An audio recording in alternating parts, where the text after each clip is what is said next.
गजेंद्र और ग्राह मुक्ति कथा। बैकुंठ के द्वारपाल जय और विजय पूर्व जन्म में कौन थे? क्षीर सागर में एक त्रिकूट नामक प्रसिद्ध एवं श्रेष्ठ पर्वत था। उसकी ऊंचाई आसमान छूती थी।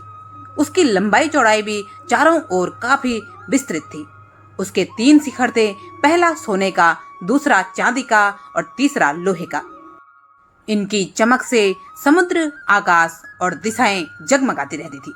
इनके अलावा उसकी और कई छोटी चोटियां थी जो रत्नों और कीमती धातुओं से बनी थी। सब ओर से समुद्र की लहरें आकार इस पर्वत के निचले भाग से टकराती, जिससे प्रतीत होता कि समुद्र इनके पांव पखार रहा था। पर्वत की तलहटी में तरह तरह के जंगली जानवर बसेरा बनाए हुए थे। इसके ऊपर बहुत सी नदियां और सरोवर भी थे। इस पर्वतराज त्रिकूट की तराई में एक तपस्वी महात्मा रहते थे, जिनका नाम था वरुण। महात्मा वरुण ने एक अत्यंत सुंदर उद्यान में अपनी कुटी बनाई थी। इस उद्यान का नाम था ऋतुमान। इसमें सब ओर अत्यंत ही दिव्य वृक्ष शोभा पा रहे थे, जो सदा फलों फूलों से लदे रहते थे। इस उद्यान में एक बड़ा सा सरोवर भी था, जिसमें सुनहरे कमल भी खिले रहते थे तथा विविध जाति के कुमुद, उत्पल, सतदल कमल अपनी अनूठी छटा बिखराते थे। हंस, चक्रवाक और सारस आदि पक्षी झुंड के झुंड भरे हुए थे। मछली और कछुओं के खिलवाड़ से कमल के फूल जो हिलते थे, उससे उसका पराग छड़कर सरोवर जल को अत्यंत सुगंधित कर देता था। कदम्ब, नरकुल, बेंत, बैन आदि वृक्षों से यह घिरा रहता।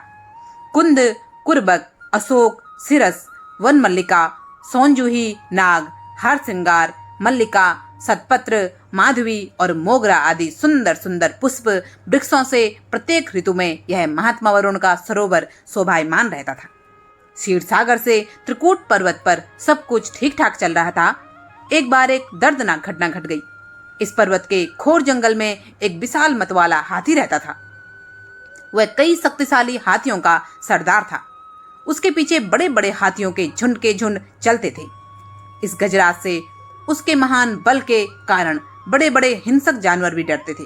किंतु एक बात यह भी थी कि उसकी कृपा से लंगूर, भैंसे, भेड़िए, हिरन, रीछ, वनेले कुत्ते, खरगोश आदि छोटे जीव निर्भय होकर घूमा करते थे, क्योंकि उसके रहते कोई भी हिंसक जानवर उन पर आक्रमण करने का साहस नहीं कर सकता था।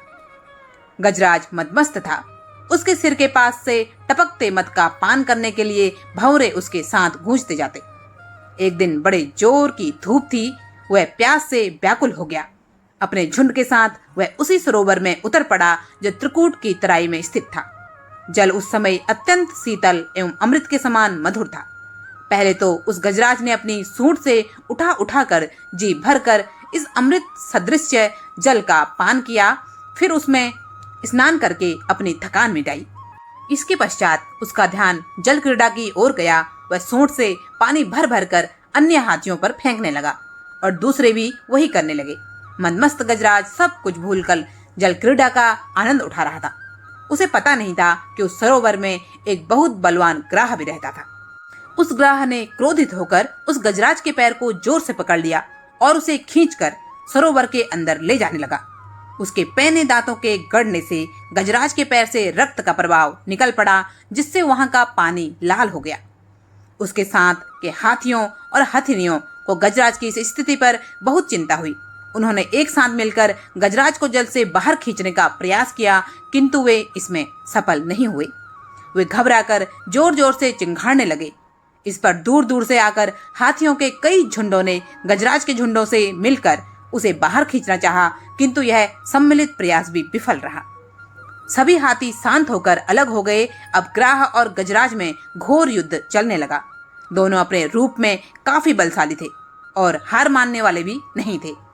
कभी गजराज ग्राह को खींचकर पानी से बाहर लाता, तो कभी ग्राह गजराज को खींचकर पानी के अंदर ले जाता, किंतु गजराज का पैर किसी तरह ग्राह के मुंह से छूट नहीं पा रहा, बल्कि उसके दांत गजराज के पैर में और भी गड़ते जा रहे थे और सरोवर का पानी जैसे पूरी तरह से लाल हो आया था। गज और ग्राह के बीच युद्ध कई दिनों तक चला। अंत में अधिक रक्त बह जाने के कारण गजराज शिथिल पड़ने लगा। उसे लगा कि अब वह ग्राह के हाथों परास्त हो जाएगा। उसको इस समय कोई उपाय नहीं सूझा और अपनी मृत्यु को समीप पाकर उसे भगवान नारायण की याद आई। पूर्व जन्म की निरंतर भगवत आराधना के फलस्वरूप उसे भगवत स्मृति हो आई। उसने निश्चय किया कि मैं कराल कायल के भय से चराचर प्राणियों के शरणीय सर्वसमर्थ प्रभु की शरण ग्रहण करता हूँ। इस निश्चय के साथ गजेंद्र मन को एकाग्र और पूर्व जन्म के सीखे श्रेष्ठ स्रोत का गजेंद्र मोक्ष स्तुति करने लगा। उसने एक कमल का फूल तोड़ा और उसे आसमान की ओर इस तरह उठाया जैसे वह उसे भगवान को अर्पित कर रहा हो। अब तक वह ग्राह द्वारा खींचे जाने से सरोवर के मध्य गहरे जल में चला गया था और उसकी सूंड का मात्र वह भाग ही ऊपर बचा था जिसमें उसने लाल कमल का पुष्प पकड़ रखा था। उसने अपनी शक्ति को पूरी तरह से भूलकर और अपने को पूरी तरह असहाय घोषित कर नारायण को पुकारा। भगवान समझ गए कि इसे अपनी शक्ति का मद जाता रहा और वह पूरी तरह से मेरा शरणागत है। जब नारायण ने देखा कि मेरे अतिरिक्त यह किसी और को अपना पक्षक नहीं मानता, तो नारायण के ना के उच्चारण के साथ ही वह गरुड़ पर सवार होकर चक्र धारण किए हुए सरोवर के किनारे पहुंच गए। उन्होंने देखा कि गजेंद्र डूबने ही वाला है। वह शीघ्रता से गरुड़ से कूद पड़े। इस समय तक बहुत से देवी देवता भी भगवान के आगमन को समझकर वहां उपस्थित हो गए थे। सभी के देखते ही देखते भगवान ने गजराज और गजेंद्र को एक क्षण में सरोवर से खींचकर बाहर निकाला। देवताओं ने आश्चर्य से देखा। उन्होंने सुदर्शन से इस तरह ग्राह का मुंह फाड़ दिया कि गजराज के पैर को कोई क्षति नहीं पहुंची।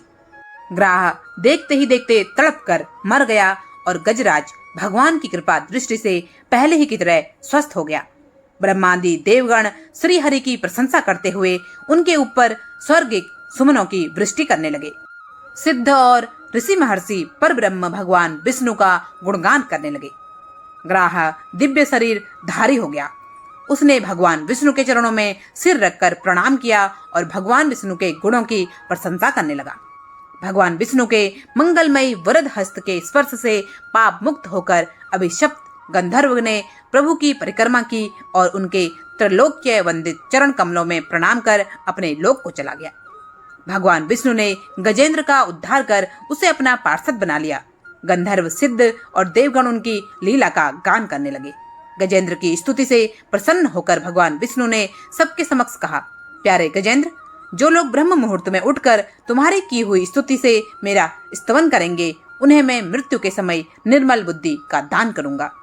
यह कहकर भगवान विष्णु ने पार्षद रूप में गजेंद्र को साथ लिया और गरुड़ पर सवार होकर अपने दिव्य धाम को चले गए। गज ग्राह दोनों की अगले जन्मों की कहानी कुछ इस प्रकार है। गजग्राह को अपनी भक्ति और विष्णु के हाथों मुक्ति के चलते बैकुंठ में स्थान मिला। दोनों इस लोक में द्वारपाल हुए, जिनका नाम जय और विजय हुआ।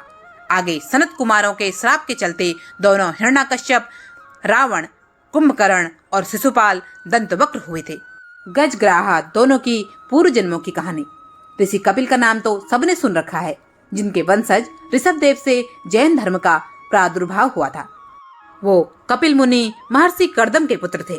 कर्दम ऋषि की पत्नी का नाम देवहूति था। उन्हीं के गर्भ से कपिल मुनि जन्मे थे, लेकिन उन्हीं देवहूति को कर्दम जी से पहले और भी संतानें थी। उन्हीं कर्दम और देवहूति के कपिल मुनि से 2 बड़े पुत्र और थे, जो कि वेदज्ञ थे। एक बार एक राजा के यहाँ यज्ञ संपन्न कराए। दोनों को जब धन मिला तो उसके लिए विवाद हो गया। तब दोनों ने एक दूसरे को ग्राह और गज होने का श्राप दे दिया था।